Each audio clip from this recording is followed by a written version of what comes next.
오늘은요, 내 삶의 안전장치, 내 삶의 안전장치라는 제목으로 같이 말씀을 나누겠습니다. 오늘 새벽에요, 제가 이렇게 알람 소리를 듣고 일어난 게 아니라, 이게 머리가 너무 아파서 일어났어요. 이제 체하면 저는 이게 좀 머리가 아파가지고, 역시 우리 청년 중에 비혼을 이렇게 생각하시는 청년들이 있을 수 있는데 결혼은 꼭 해야 됩니다. 왜냐하면 손 따줄 사람이 있거든요. 그래서 제가 아내를 깨워가지고 이제 아내가 이제 손을 따줬는데 왜 내가 체하게 됐을까? 이제 한 주 동안 이제 먹었던 음식들을 한번 생각해봤어요. 그랬더니 좀 무리하긴 했더라고요. 우리 요새 청소년 청년들이 마라탕후루라고 해서요. 이제 마라탕과 탕후루를 이렇게 같이 먹으면 최악의 식단이거든요. 제가 지난 주일에 그걸 먹고 그냥 막 면도 막 먹고 제 맘대로 먹다 보니까 결국 체할 수밖에 없게 된 것을 보게 됐습니다. 이제는 좀 식습관을 바꿔야겠구나라는 생각이 들었습니다. 근데 이게 참 감사한 게 뭐냐면 체하는 것을 통해서 제가 이대로 그냥 마음대로 살아갔으면 더 큰 것이 저에게 올 수 있었는데 근데 이렇게 체하게 됨으로써 이제는 이렇게 살면 안 되겠구나 돌이키게 되어지더라고요. 마찬가지로 우리 인생에도요, 참 그때그때마다 여러 가지 사건들이 오는데 그때마다 우리가 깨달을 수 있다면 참 너무나 좋을 텐데 깨닫지 못하다가 오히려 나중에는 더 이렇게 힘들어지는 일들이 있다라는 것이에요. 그렇기 때문에 우리들에게 일어나는 이런 사건들 속에서 왜 이 사건이 나에게 일어났는가, 그리고 나를 어떻게 이 사건을 통해서 바꾸어 갈 수 있을까를 저와 여러분들이 고민해야 한다라는 거예요. 그럴 때에 회개함으로 돌이키게 되어서 하나님이 우리에게 은혜를 베풀어 주신다라는 겁니다. 요새 우리가 이 민수기를 묵상하고 있잖아요. 이게 좀 어렵다는 생각을 가지실 수도 있어요. 아직 여러분 어려운 것은 오지 않았습니다. 그 뒤에 보니까요, 제가 미리 잘못 봐서 키트책을 잘못 펴가지고 한 번은 40절인가 50절이 있는 날도 있더라고요. 그래서 그날은 큐티를 어떻게 읽어야 되나. 여러분들은 읽기만 해도 대단하지만 저는 그걸 또 요약해가지고 어떤 의미인지까지 이야기하려면 제가 더 힘드니까 여러분 양심 있으면 큐티 해주시기를 소망합니다.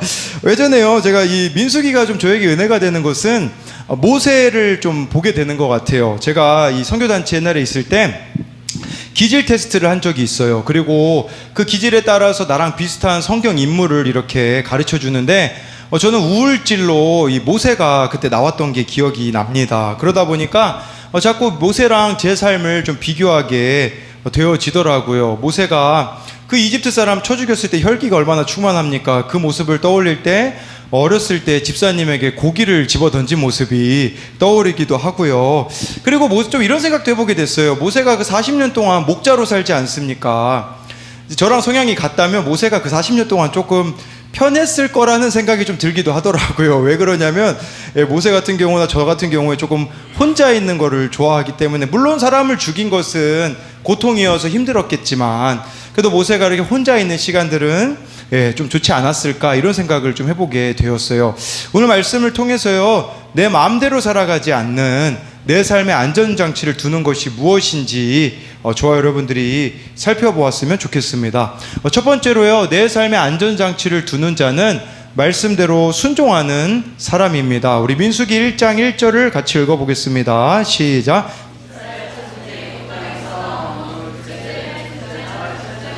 여호와께서 시내 광야 회막에서 모세에게 말씀하여 이르시되, 민수기에서 가장 많이 나오는 단어는요, 말씀하여 이르시되입니다. 이 단어가요, 무려 민수기 61번이 나옵니다. 거기다가 여호와께서 말씀하여 이르시되는 50회나 나오게 되어집니다. 이것은 무엇을 말하는 것일까요? 광야와 같은 우리 인생의 필수적인 것은 바로 하나님의 말씀이다라는 것입니다. 그런데요, 여러분, 하나님의 말씀에 순종하기가 쉬운가요? 어려운가요? 어렵기 때문에 힘든 거겠죠. 이 민수기 1장부터요, 하나님이요 무리한 걸 요구하세요. 전쟁에 나갈 수 있는 20세부터 60세를 숫자를 세라고 합니다. 이때 숫자가요 60만 3,550명을 셌어요. 여러분, 이거 가능하시겠습니까? 시작하자마자 12지파 지도자를 세워준 다음에 몇 명인지 20세부터 60세래요. 그냥 다 세라는 것도 아니고 그 숫자만 세라고 하죠. 그러다가 민수기 3장에서는 이제는 레위 지파만 세라, 그렇게 하나님이 말씀하시거든요. 처음에는요 1개월 이상 남자를 다 세라고 하거든요. 그랬더니 이제 좀 민수기 4장에 가보니까 아니 거기서 끝나면 얼마나 좋아요. 이거 1개월 이상 세는 것도 힘들잖아요. 근데 갑자기 30세부터 50세까지만 인구를 세라 이렇게 또 하나님이 말씀하시니, 여러분 이렇게 말씀하실 때 순종하기가 쉽겠냐라는 거죠. 물론 우리는 지금 성경을 다 갖고 있잖아요. 왜 세라고 했는지 이해가 되잖아요. 근데 그 당시 이스라엘 백성들 상황에서는 이해가 되어지지 않았다라는 거예요. 이것을 우리들에게 가져온다면 순종은요 이해돼서 하는 게 아니라는 거예요. 그렇게 순종하다 보면 나중에 여러분들이 순종하다가 보면 깨달아지는 날이 오게 될 거예요. 아, 그래서 내 삶에 이런 일들이 있었었구나 라는 것을 깨닫게 되기 때문에 그때마다 좀 무리하게 하나님이 요구하시는 거라고 느껴지는 그런 것들 속에서도 우리가 순종하며 나아가야 한다라는 것이겠죠. 민수기 3장 49절에요 모세가 레위인으로 대속한 이외의 사람들에게서 속전을 받았으니, 제가 수요일 날 이 말씀을 보면서 속전에 대해서 좀 묵상하게 됐어요. 속전이라는 것은요 저와 여러분들이 구원을 위해서는 치러야 되는 값이 있다 이렇게 적용할 수 있거든요. 그러면 내가 오늘 이 구원의 값을, 누군가를 구원으로 인도하기 위해서 어떤 값을 치러야 될까 생각해 보니까 두 사람이 떠오르더라고요. 한 명은 우리 용민이 형이 떠올라가지고 그날 서울에 병원 가는 길이었었어요. 그랬을 때 아침에 제가 잘 전화를 자주 안 하거든요. 좀 어색해가지고요. 그런데 아침에 전화해가지고 대화를 좀 나누다가 기도해 주겠다고 전화로, 그렇게 해서 정말 기도해 주는데 그때 또 제 마음 가운데 주시는 참 감동이 있더라고요. 또 한 분이 떠올랐는데 지금 이 청년이 정신병원에 입원해 있는데 그 청년 어머니에게 이렇게 전화를 하게 됐습니다. 그 어머니한테 전화를 하니까 정말 이러지도 못하고 저러지도 못하고 많이 힘들어 하시더라고요. 저한테도 그렇게 이야기하시더라고요. 목사님에게 전화하려고 몇 번이나 전화기를 들었는지 몰라요. 그런데 괜히 또 목사님에게 부담 드리는 것 같아서, 또 제 자녀가 목사님을 또 이용해 버리고 끝날 것 같아서 차마 연락을 드릴 수가 없었어요 라고 이야기를 해주시는데, 그렇게 전화를 하고 나니까 내가 오늘 말씀에 순종하기를 참 잘했구나 라는 생각을 하게 되었어요.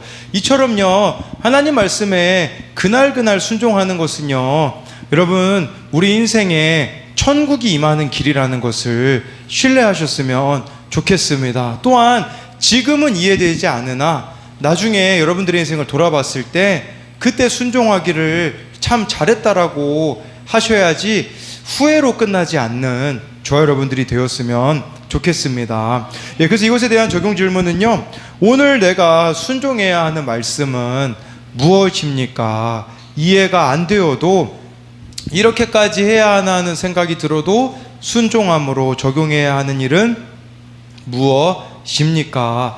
두 번째로요, 내 삶의 안전장치를 두는 자는 은혜로 맡겨진 역할에 충성하는 자입니다. 민수기 4장 4, 5절 말씀 같이 읽어보겠습니다. 시작.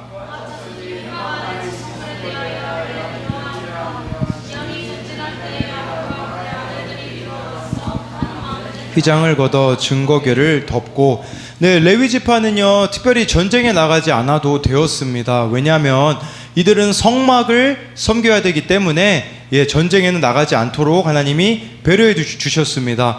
여러분 전쟁에 안 나가는 게 엄청난 특권이 아니겠습니까? 왜냐하면 군대에도요 그 군종병이 되게 부럽거든요. 군종병은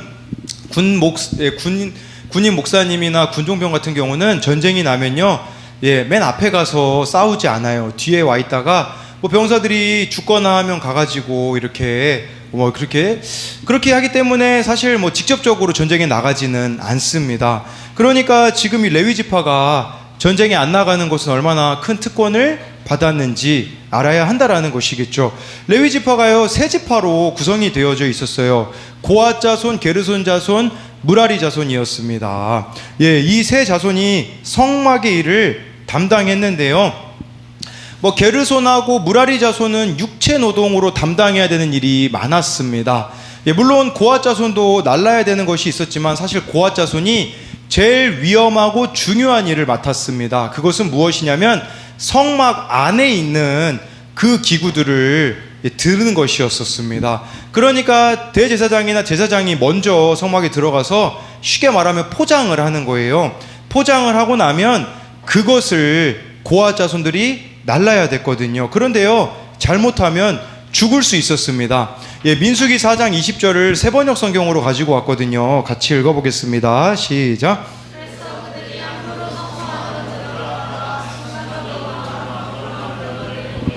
죽는 일이 없게 하여야 한다 라고 해서요, 이 고아 자손이 실수로 그 성막에 들어가 가지고요 거룩한 물건들을 직접 보게 되어지면요 그 자리에서 죽을 수밖에 없었습니다. 그러니까 이 고아 자손은 얼마나 중요하고 위험한 일을 담당했습니까? 그런데요, 성막 안의 것들 날랐다라는 것은 무슨 의미가 있을까요? 무라리 자손이나 게르손 자손은 성막 밖에서 거의 일했기 때문에 모든 이스라엘 사람들이 볼 수 있었습니다. 그러나 고아 자손이 하는 일은 볼 수 없었습니다. 왜냐하면 성막 안에 있는 물건이었기 때문에 위험하고 중요한 일이지만 드러나지 않는 일이었었다라는 것이겠죠. 그렇다면 고아 자손에게는 쉽게 말씀드리면 인정 중독에 빠질 가능성이 크다라고도 볼 수 있어요. 왜냐하면 내가 이렇게 위험한 일 하는데, 내가 이렇게 중요한 일 하는데 사람들이 좀 알아줘야 되는데 아무도 알아주는 사람이 없는 것이다 라고 할 수가 있겠죠. 사실 뭐 제사장이나 대제사장도 죽음을 각오하는 건 마찬가지입니다. 그러나 대제사장이나 제사장들은 드러나지 않습니까? 백성들 가운데. 근데 고아 자손은요, 드러나지도 않고 그냥 보이지 않는 곳에서 목숨을 걸어가며 아무도 알아주지 않는 일을 해야 했다라는 거예요. 그 일을 감당하면서 하나님의 은혜를 기억했다면 너무 좋았을 것 같다라는 생각을 해요. 왜냐하면 하나님이요 고아 자손에게는 특별하게 말씀을 주신 것들이 있거든요. 민수기 4장 3절을 같이 읽어보겠습니다. 시작. 곧 30세 이상으로 50세까지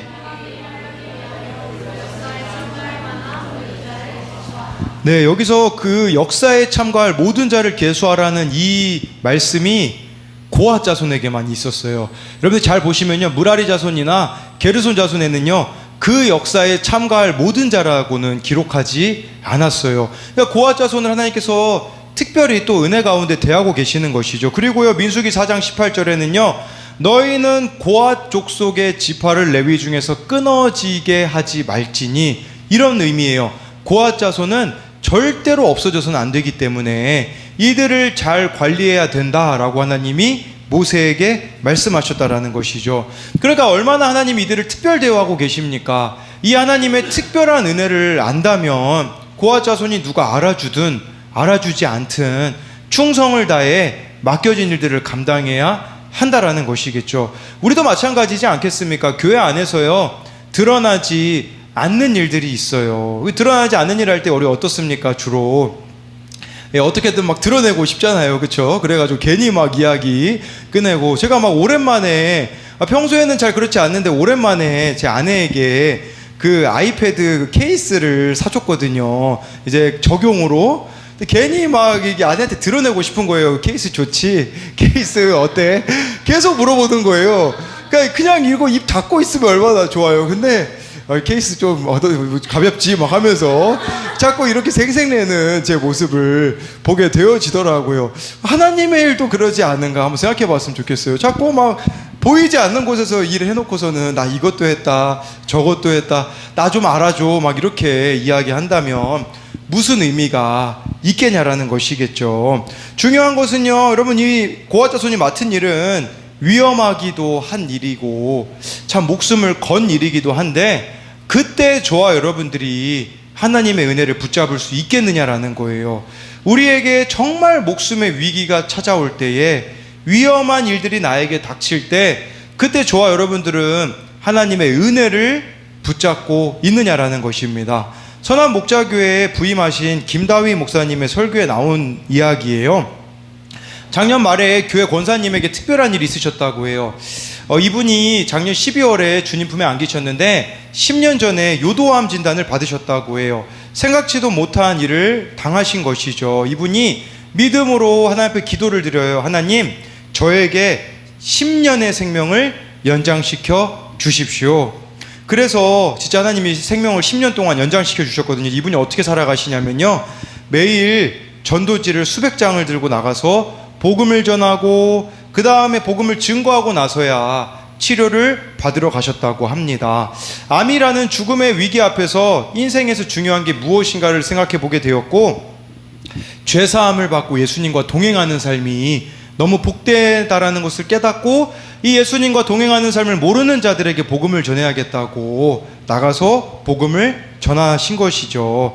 그분으로 인하여 복음을 받아들인 분이 많다고 합니다. 암 환자가 두려움 없이 담대하게 부활과 예수님을 전해서 사람들 눈에는 기이하게 보여서 예수님을 믿게 된 사람들이 많았다고 합니다. 친척들도 복음을 받아들이고 가족들도 복음을 받아들이게 되어서 작년에는요 12월에 주님 품에 안 계셨는데 10월에 그때 교구 담당 목사님이 이 권사님을 신방하셨는데, 그때 자기 믿지 않는 친구들을 집에 초청해가지고 신방 예배 때 한 명이라도 친구가 예수님 믿을 수 있도록 그렇게 하셨다고 합니다.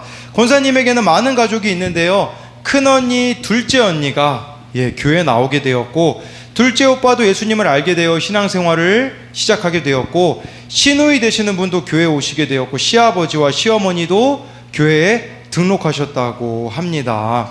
10년 동안 일어났었던 일이라고 합니다. 10년이 되던 작년 12월에 그 딸을 하나님이 부르셨습니다. 천국 환송 예배를 김다희 목사님이 섬기게 되셨는데, 마지막에 예배를 마치는데 둘째 오빠가 펑펑 우셨다고 해요. 제 동생이 저를 전도했습니다. 제 동생 때문에 예수님을 믿게 되었습니다. 제가 제 동생 때문에 믿게 된 예수님으로 인하여 자유하게 되었습니다. 그런데 저보다 먼저 간 것이 아픕니다. 그녀의 나이는 50세였다고 합니다. 이거 얼마나 이른 나이에 주님 품에 안겼습니까? 그러나 위험한 일 당할 때 은혜를 붙잡은 모습을 기억하자라는 것이죠.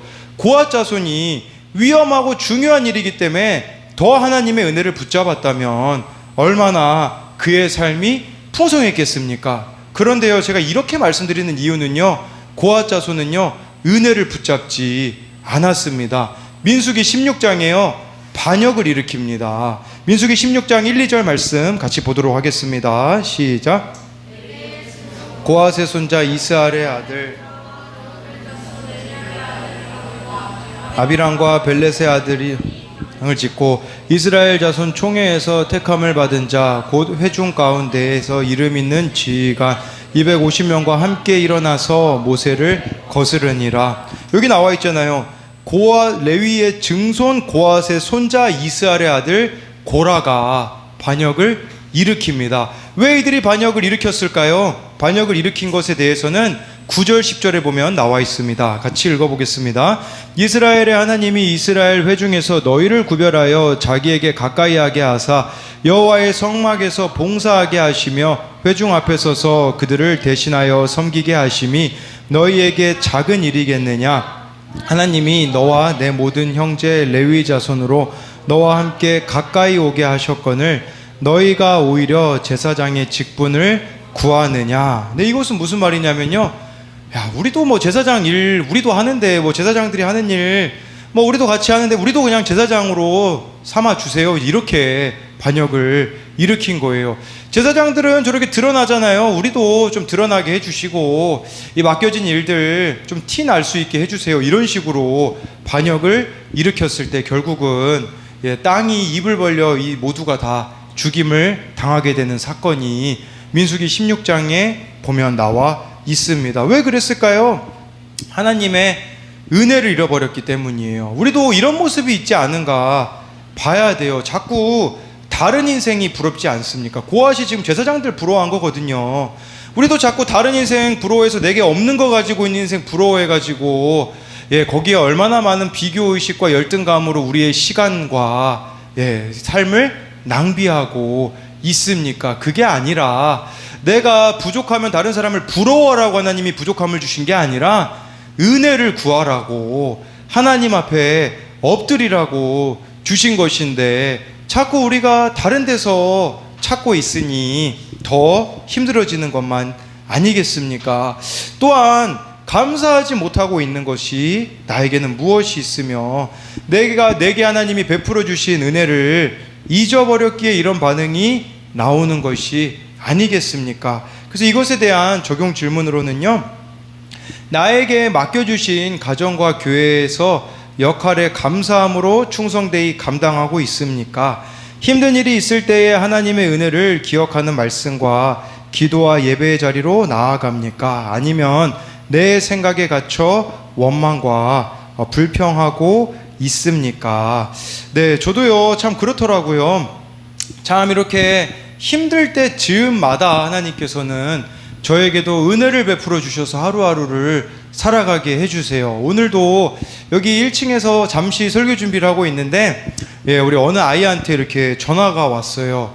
예, 전화가 왔는데, 네, 자기인 거 얘기해달라고 저를 쳐다보네요. 우리 종호 얘기예요. 네, 우리 종호가 저한테 그렇게 얘기하더라고요. 목사님, 저 간증할 거 있어요. 그래가지고 무슨 이야기인가 들어보니까 학교에서 좀 친구들이 힘들게 해서 오는 길이었었대요.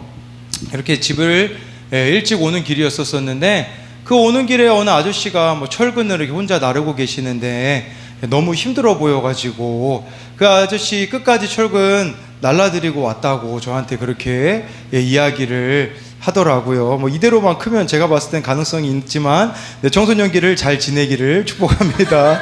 네, 청소년과 청년을 저 믿지 않습니다. 네, 30세가 돼야, 우리 알잖아요, 여러분. 네, 30세부터 50세, 네, 30세가 돼야 진짜 믿음이 나오기 때문인데, 예, 그렇게 해서 또 힘을 얻게 되어지고, 오늘은 또 어떤, 네, 우리 뒤에 있는 곽주희가 저한테 큐티를 보내줬어요. 오늘 큐티였거든요. 예, 허락 맡은 거니까 네, 괜찮습니다. 오늘 큐티 말씀에요, 질문하기, 주어진 자리를 지키고 있나요? 친구의 어려움을 헤아리고 도와주려고 노력하나요? 이 큐티 청소년용으로 큐티한 건데요, 저는 2학년 때 세상과 어울리기 시작했습니다. 친구들과 만나고 어울려 무리지어 다니며 놀기 바쁘고 약한 애들을 무시하며 살았습니다. 그러던 중 2학년 말에 제게 고난이 찾아왔습니다. 친하게 지내던 친구들 사이에 다툼이 있었는데 제가 그 사이에 껴 위로를 해준 것이 오해가 생겨서 이간질한 아이로 되었습니다. 그 이후로 혼자 마음을 힘들어하며 2학년을 마무리했습니다. 또 다음 해인 3학년에도 다른 친구들과 다툼이 생겨 혼자 지낼 무렵 마음이 힘들어져 우울증이 찾아왔고 그 힘듦을 좋지 못한 행동으로 풀었습니다. 다행히 부목사님께 말씀드리고 좋은 친구들을 만나 회복되었습니다. 그런데 문득 나의 어려움이 해결되어서 주변 아이들을 돌아보고 있나, 신경 쓰고는 있나, 예전에 친구들이 나에게 한 행동을 똑같이 해서 상처를 주고 있지 않나 싶었습니다. 그러면서 적용하기로는요, 제게 주어진 학급의 자리에서 최선을 다하여 힘들어하는 친구들을 돕겠습니다. 남의 아픔에 공감하고 하나님 앞에 나아가 친구들을 위해 눈물로 기도하겠습니다. 네, 이따 눈물로 기도하는지 체크해 보겠습니다. 네, 그런데 우리 주희가 기도에 이렇게 썼더라고요. 기도하기에 나의 아픔만 생각하지 말고 친구들의 아픔에도 공감하게 해주세요. 친구들에게 제가 받았던 상처를 그대로 주지 않고 따뜻한 마음으로 감쌀 수 있게 해주세요 라고 고백을 했더라고요. 예, 우리가 다 힘든 일들이 왜 없겠습니까? 그런데 그 힘든 일들은 하나님의 은혜를 구하라고. 여러분, 히브리어로요, 축복이 바라크라고 하거든요. 바라크의 그 어근은요, 무슨 의미냐면 무릎 꿇다라는 뜻이에요. 진짜 축복이 무엇인 줄 아십니까? 하나님 앞에 무릎 꿇는 거예요. 고앗 자손은요, 왜 자신들을 제사장으로 안 세우냐고 불평했잖아요. 그런데 사람들에게 그렇게 많은 인정을 받고 있는 모세는 그렇다면 여러분 편안한 삶이었을까요? 생각해 보세요. 200만 명을 거느린다고 생각해 보십시오. 한 사람만 이야기해도 200만 마디예요.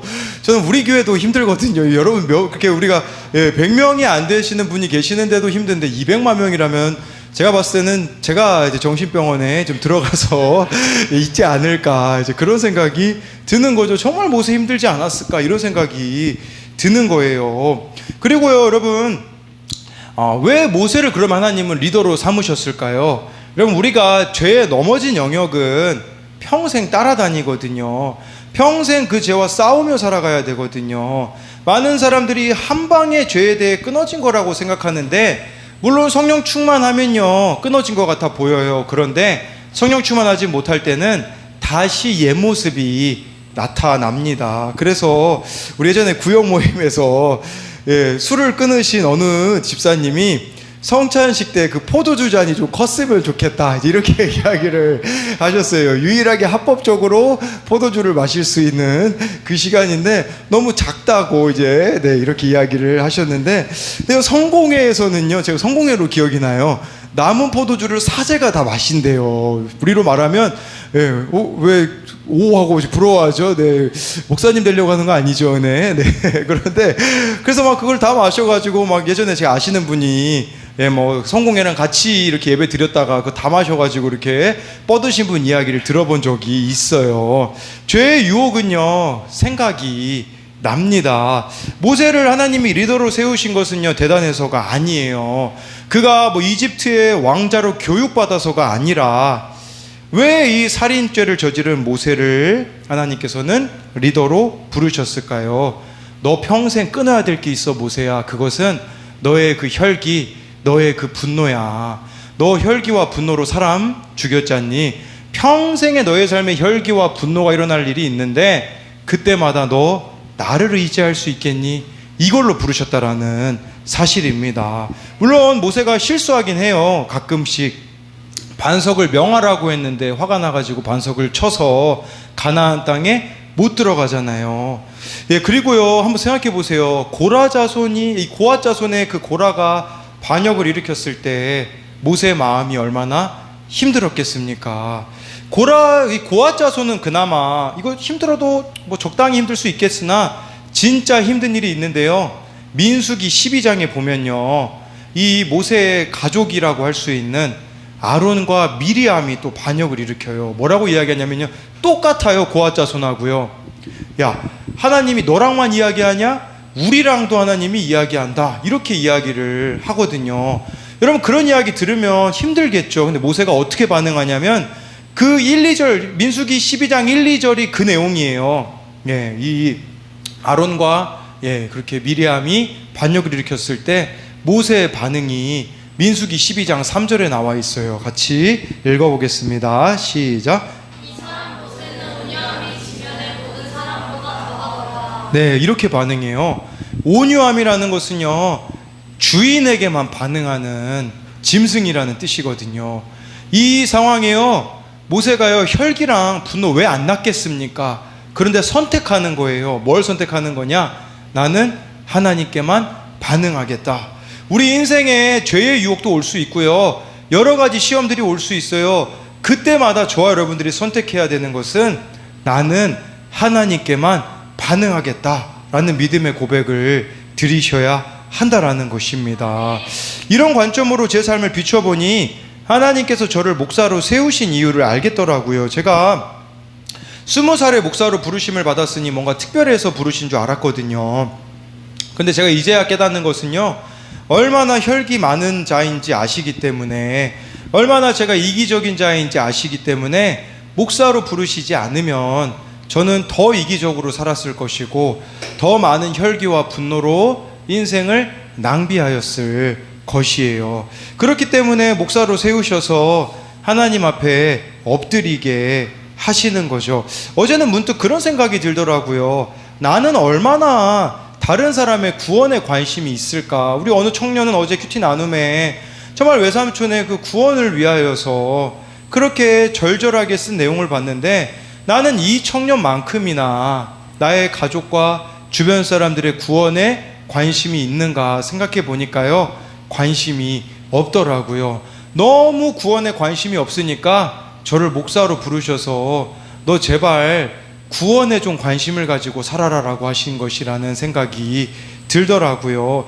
지난 수요일에 우리들 교회 그 설교 영상을 봤는데 어느 장로님과 권사님이 말씀을 전하시는데, 우리들 교회는 이 직분자분들이 수요일마다 설교를 하시는데 제일 힘들어하는 시간은 김양재 목사님이 피드백하는 시간이에요. 딱 설교가 끝나면 그 자리에서 이렇게 마이크를 드시고 한 명 한 명 이야기를 하시거든요.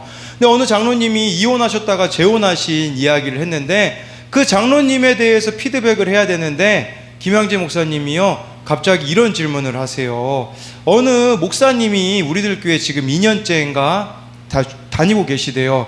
2년 동안 내가 여기 다녀보고서는 안 되겠다 싶으면 아내랑 이혼을 하겠다고 하셨대요. 근데 2년이 지나고 이 목사님이 이혼하겠다고, 그래가지고 김양재 목사님이 제발 이혼 도장에다가, 이혼 거기 서류에다가 사인만 하지 말아 달라고 부탁을 했다고 하더라고요. 지난 주일 설교 때 그 얘기를 하셨거든요.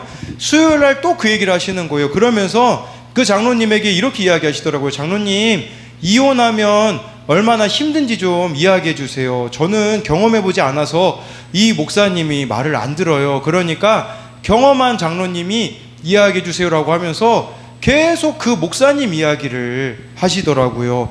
그걸 제가 보는데요, 너무 부끄럽더라고요. 사실 저는 그냥 김양재 목사님에게 인정받는 것만 좋아하는 사람이지, 그 김양재 목사님이 한 영혼에 대하여서 저렇게 관심 있는 것은 관심이 없었던 제 모습이 보이니까 너무나도 부끄럽더라고요.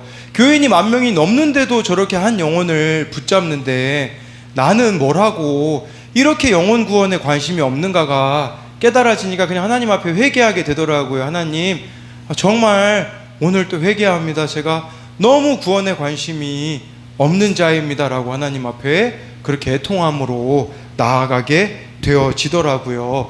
오늘 아산 고등학교 기도 모임에 말씀을 전하러 갔는데 주기도문 시리즈로 제가 옛날에 했던 설교를 조금 바꿔서 하고 있거든요. 근데 그 작년에 제가 6월 달에 했던 그 설교문을 읽는데 거기에 이제 이런 내용이 적혀 있었어요. 아까 제가 그 어느 청년 어머니랑 통화했다고 하지 않았습니까? 그 청년을 면회하러 간다고 했는데, 근데 제 마음 가운데 자꾸 머뭇거려지는 거예요. 왜냐하면 제가 그런 얘기를 들었거든요. 그 청년이 저한테 삐져 있대요. 왜 삐졌냐면 제가 탄원서를 안 써줘가지고. 왜 안 써줬냐면 주일 예배에 그때 두 번 나오면 써주겠다고 했는데 안 나와가지고 안 써줬거든요. 그게 서운해가지고 저한테는 이제 연락을 안 했던 것이죠. 근데 마침 2주 전에 꿈에서 막 그 청년이 나오기도 했고, 근데 또 막상 면회를 가려니 막 좀 솔직히 인간적인 좀 괘씸한 마음이 들더라고요. 제가 지금까지 해준 게 얼마나 많은데 그걸 가지고 삐지냐라는 마음이 들지만, 그래서 머뭇거리고 있었는데 1년 전에 제가 그 청년이 제게 했던 말을 설교문에다가 적어놨더라고요. 그 내용을 제가 오늘 설교 준비하면서 읽었거든요. 뭐라고 그 청년이 이야기했냐면요, 목사님은 제 삶의 종착역과 같아요. 목사님 사랑해요 라고 그 청년이 했던 것이 1년 전에 딱 있었던 일이거든요. 그 제가 쓴 설교문을 읽는데 그 앞에서 또 회개하게 되어지더라고요. 아니, 얘는 내가 종착역이라고 이야기했는데 나는 그 조금 듣기 싫은 말 들었다고 이 청년 면회 가는 것을 머뭇거리고 있는가, 그게 너무 부끄럽게 다가와가지고요. 네, 오늘 그 설교문을 다시 읽음으로써 하나님이 제게 이렇게 말씀하시는 것 같았어요. 내가 종착역이라고 하지 않았니? 너를 사랑한다고 하지 않았니? 라는 마음으로 주시면서 은혜로 이렇게 하시며 나아가게 하시더라고요. 여러분, 우리가 이 믿음의 삶 어떻게 우리 힘으로 감당해냅니까? 그때그때 하나님이 우리에게 은혜 베풀어 주시지 않으면 감당할 수 없기에 저와 여러분들에게 필요한 것은요, 하나님 앞에 엎드리는 겁니다. 모세가요, 혈길 날 일 있을 때마다, 분노가 일어날 때마다 잘 말씀을 읽어보세요. 하나님 앞에 엎드려서 하나님께만 반응하는 그 모세의 모습이 저와 여러분들의 모습이 되었으면 좋겠고요. 그렇게 제가 오늘 바뀌자, 오늘 기도 모임에 가는데 처음으로 느꼈어요. 제가 이번에 들어서 뭐냐면 우리 아이들이 너무 사랑스러워 보이는 거예요. 그 아이들이. 그래서 그런 모습을 보면서 역시 문제는 다른 데 있었던 게 아니라 내게 은혜가 없었던 것이 문제였구나라고 깨달아지면서, 여러분, 우리도 주변에 힘든 사람들이 있지 않습니까? 그 사람 오만불평하는 것은 누구나 할 수 있는 일이에요. 그런데요, 이때 저와 여러분들이요, 은혜를 구하셔야 돼요. 저 사람을 나쁘게 보는 이 시선과 마음을 하나님의 은혜로 바꾸어 달라고. 그래서 오늘의 그 은혜를 구하는 저와 여러분들이 되었으면 좋겠습니다.